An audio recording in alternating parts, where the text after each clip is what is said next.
Oh, a microphony. And a phony at the mic.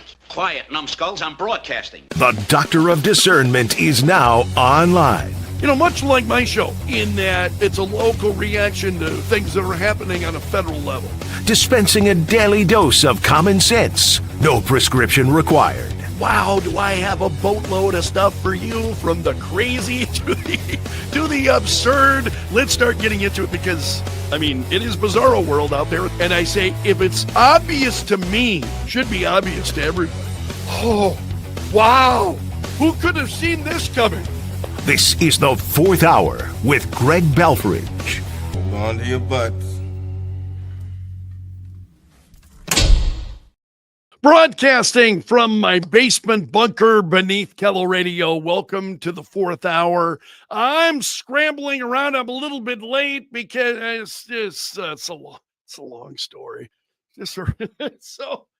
So forgive me. My head is very much on the conversation that I was having near the end of the show this morning about this Des Moines superintendent and the fact that he had a Maryland driver's license. And so he's an illegal alien. I just think this is a big story. Illegal aliens receive, these states that want to give driver's licenses to illegal aliens. And I would say what they have been hoping for is the very mess that was created down in Des Moines by doing that. I think that's what they're after. The very mess that was created. I got a driver's license. Here's my driver's license. Oh, must. And then, of course, you start assuming the person is, legitimately in the country and so on. And it turns out, in fact, he wasn't. I just think that's just a huge, huge issue. At least it has been for me. There is a big story this morning. This was happening as I was getting off the air. New York Post has got more on it. Today is Yom Kippur. So there was two people were killed, a number of others injured. So this is at the Heaton Park Hebrew Congregation Synagogue in Manchester earlier this morning. So police are there right now. This will be a big story today throughout the day. The person responsible was shot dead just minutes later by police before he could actually enter the synagogue.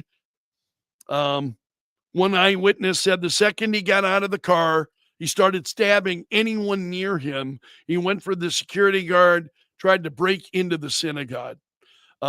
These are just heartbreaking stories. What is going on with the level of violence that we see coming from people throughout the country right now? I'm just so taken aback by that.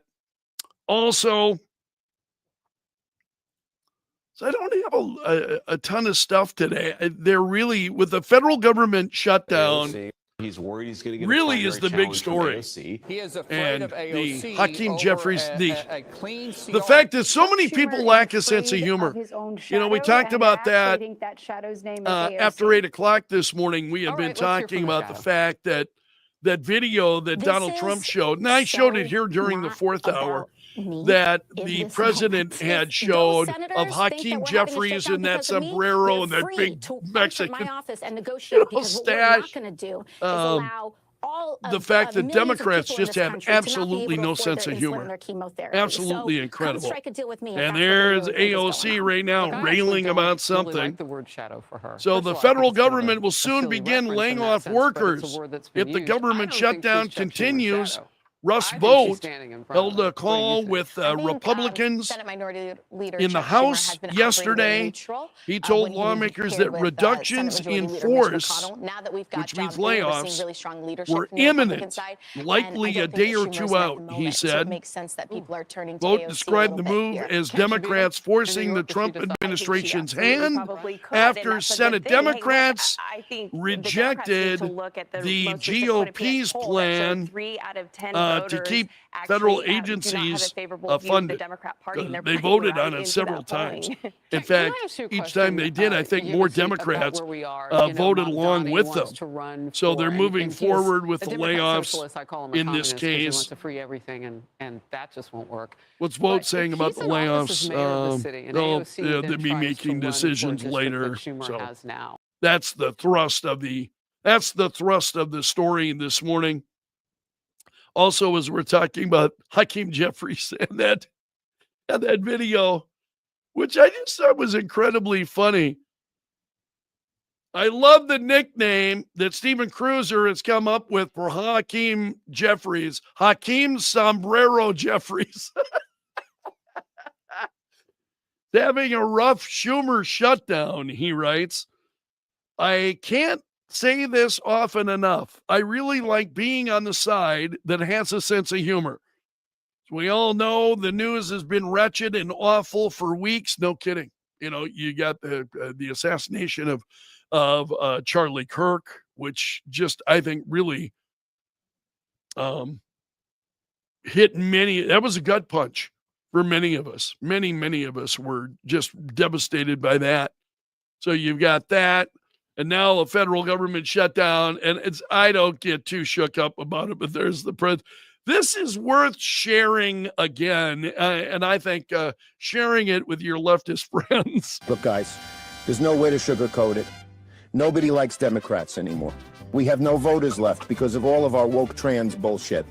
Not even black people want to vote for us anymore. Look at even Hakeem Latinos Jeffries' eyes. So we need new voters. Watch his eyes. And if we give all these illegal aliens free health care, we might be able to get them on our side so they can vote for us. They can't even speak English, so they won't realize we're just a bunch of woke pieces of shit, you know, at least for a while until they learn English and they realize they hate us too. Until they learn English and realize they hate us too. And we talked about this, you know, Hakeem Jeffries is out there and calling, you know, racist and saying that President Trump is afraid to talk to Hakeem Jeffries, you know, to his face. What? Donald Trump, seriously, I just have such difficulty taking these folks. You know, I listen to what they say and it's absurd. Donald Trump, who is this guy afraid of? You know, first they're telling us, oh, Donald Trump, and he, you know, look what he's doing with he lacks courage. And meanwhile, he's out there standing toe to toe with Vladimir Putin in Russia, trying to bring an end to what's going on in Ukraine.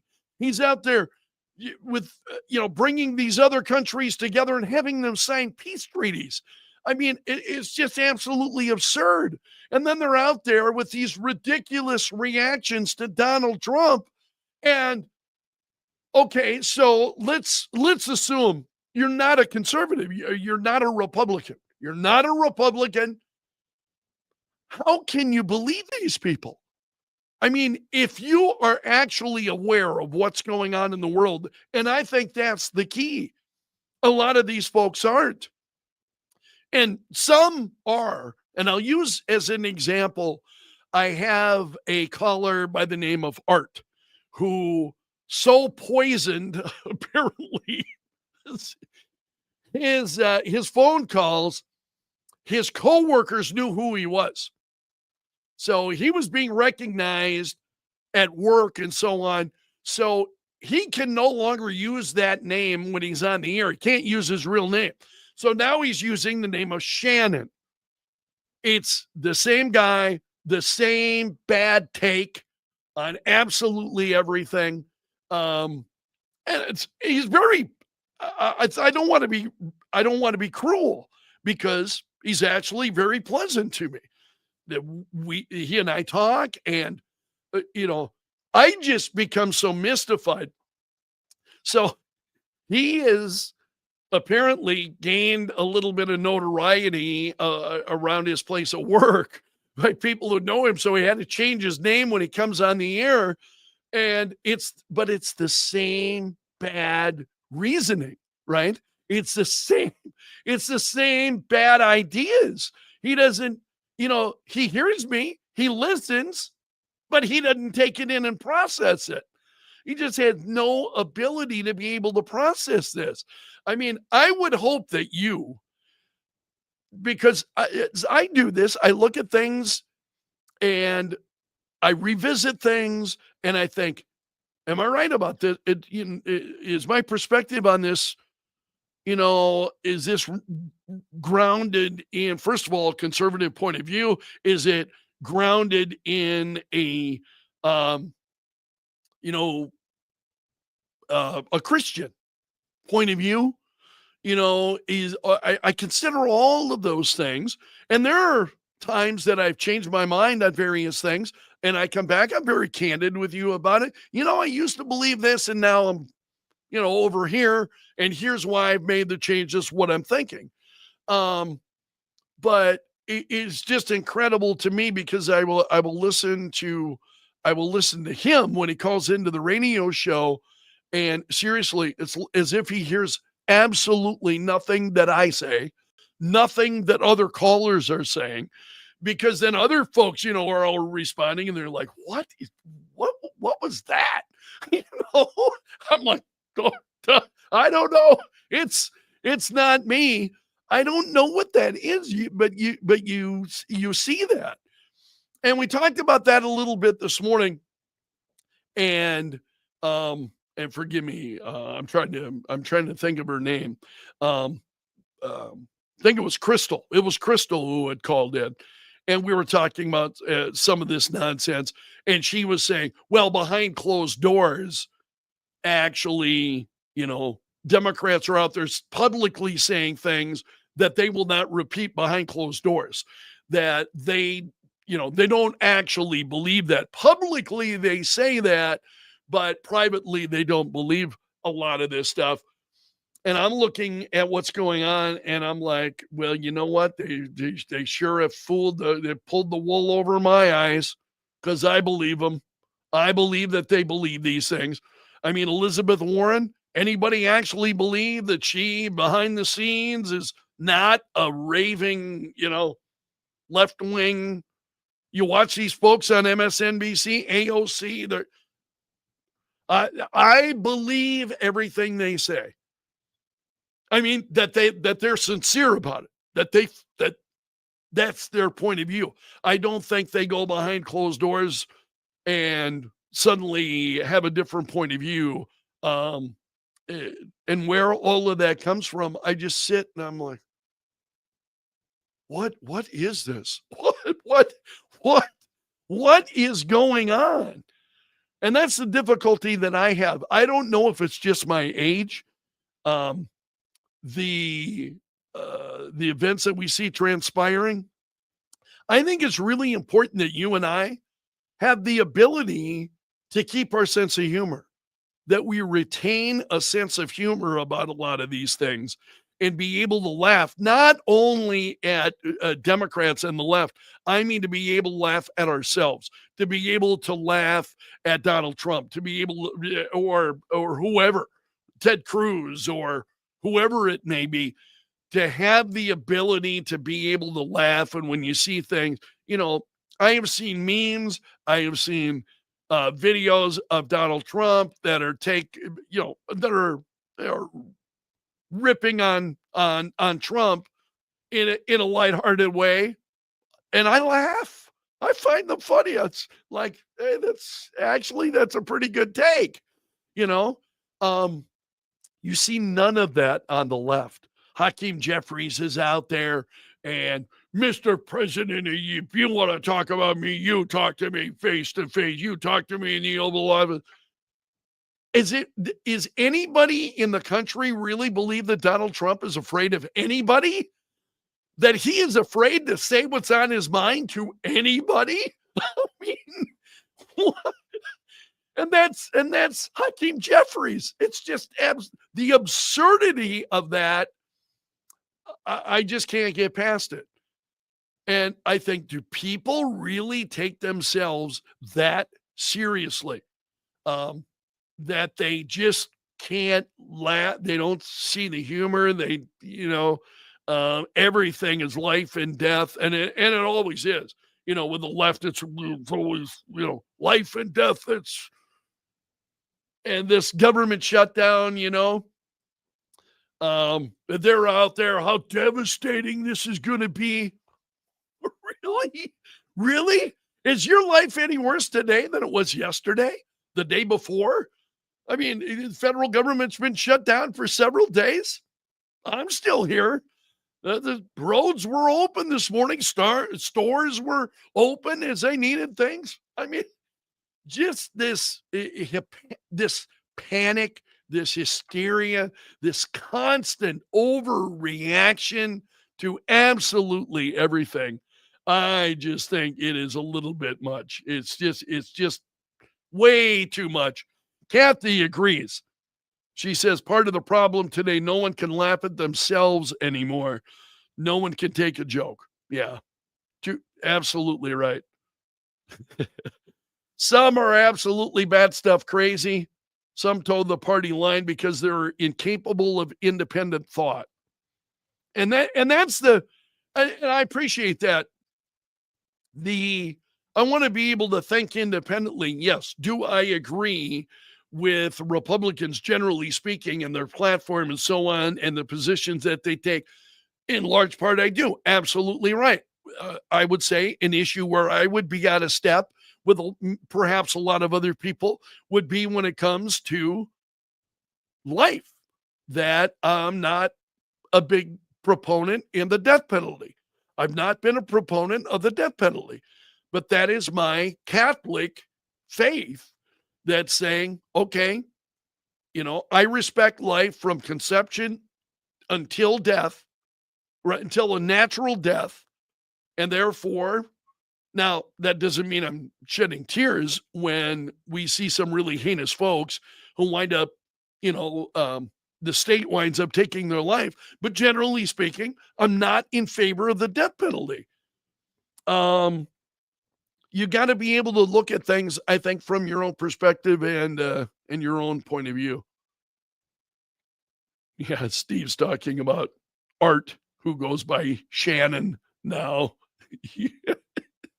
And I have talked about this before. The Democrats, they the word liberal. They didn't want to be known as liberals anymore. No, we're not liberals anymore. We're progressives. And then it's, then they sully that term, and then they don't want to be known as progressives anymore. It'd be something else.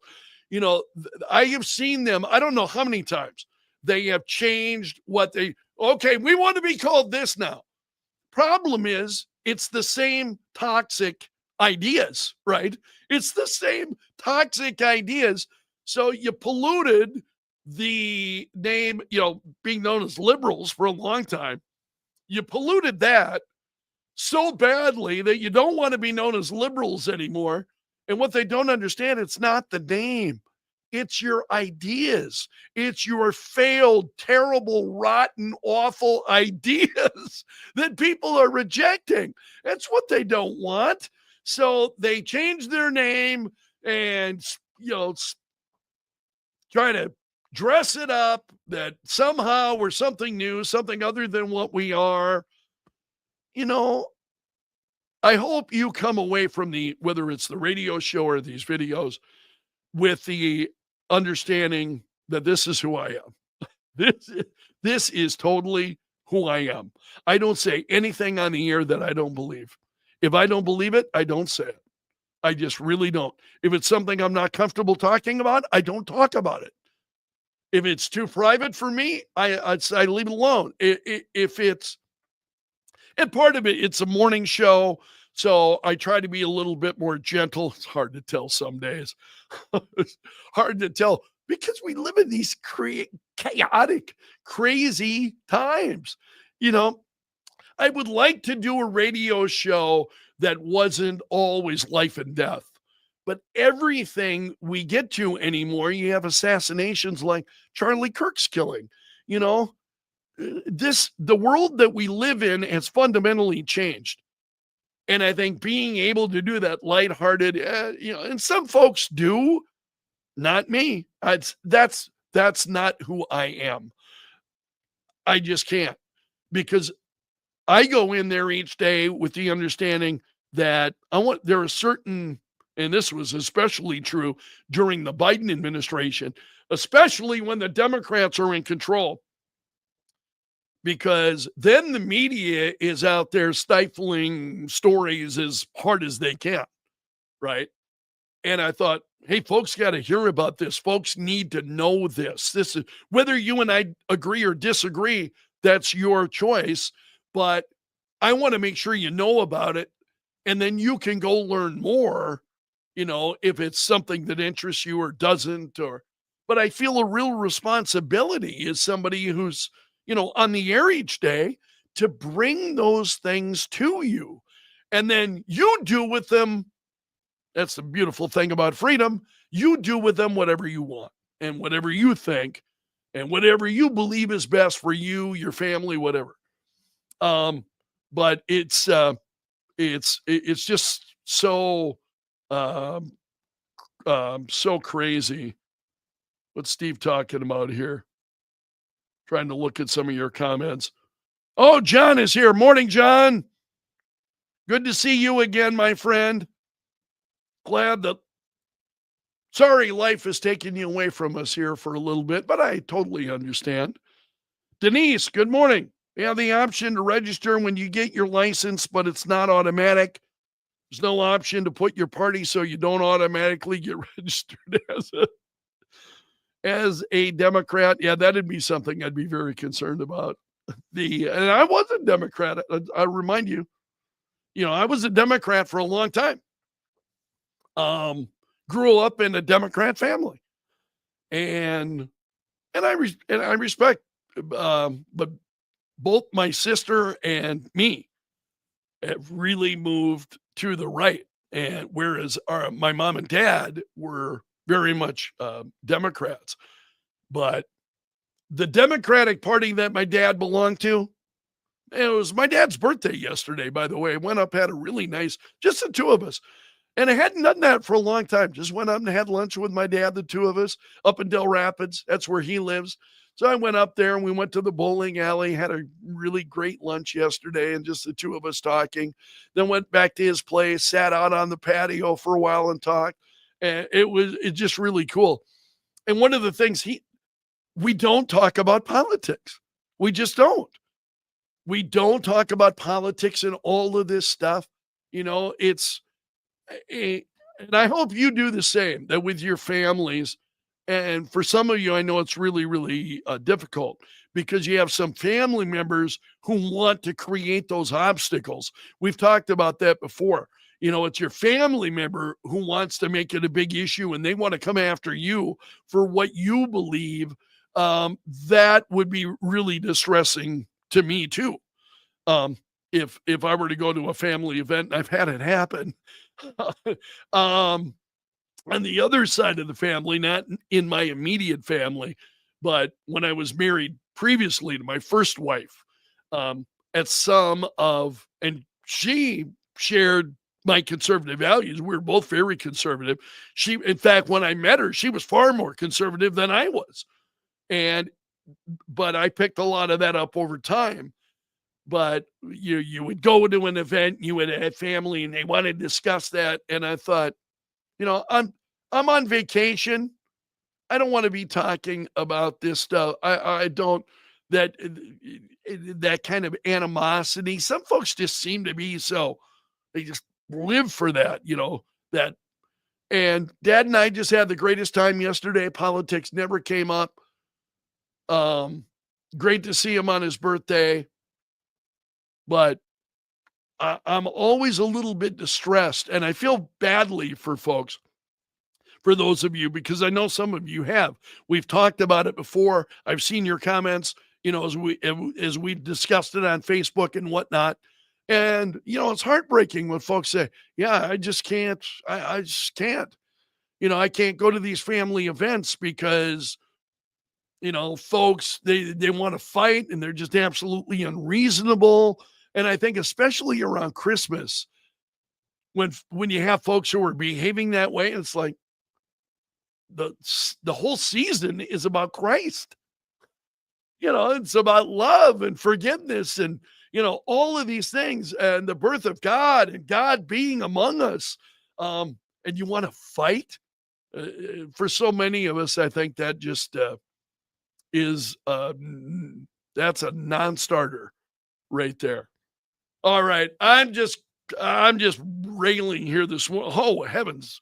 Time is flying this morning. I'm going to leave it there for today. You have made it to the end of the video. So you're a member of my gallery of champions. Thank goodness for each and every one of you. I'm so grateful for you guys. Please, if you would, hit the like button, subscribe if you've not already done so. In fact, I hit 450 subscribers now at YouTube, passed that milestone yesterday. So if you got like-minded friends, please invite them to be a part of our little club. I would appreciate it. So until tomorrow, my friends, did I salute the bunker brigade? I don't think I did. Until tomorrow, my friends, I'm underground and go on.